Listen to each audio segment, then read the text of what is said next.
On est là, ce qui est important, c'est qu'on est vraiment là en famille, entre des femmes et des hommes qui s'engagent pour justement lutter un peu plus et chaque fois un peu plus contre la drépanocytose, mais surtout pour une vraie prise en compte et prise en charge des malades. Et on ne peut plus dire aujourd'hui que ce soit une maladie isolée, que les malades soient isolés. On sent bien qu'au plus haut niveau, au sein de la société française et des instances dirigeantes, il y a une prise de conscience désormais. Et c'est le combat évidemment acharné de Jenny, c'est le courage, l'exemple de Taylor et de tous les malades en général et des personnels accompagnants, soignants, mais aussi des membres des familles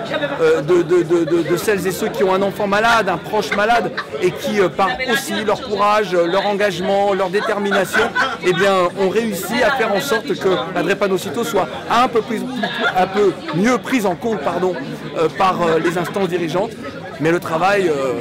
est encore important, celui que nous devons accomplir pour arriver à une véritable égalité dans la prise en charge, la prise en compte des malades et de la maladie pour la recherche et aider les chercheurs. C'est vrai qu'il y a peu d'avancées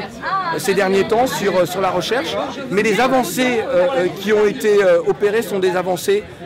de toute façon significatives et importantes. Un petit pas, c'est déjà de toute façon un grand pas lorsqu'on est face à autant de détresse, autant de maladies, autant de douleurs.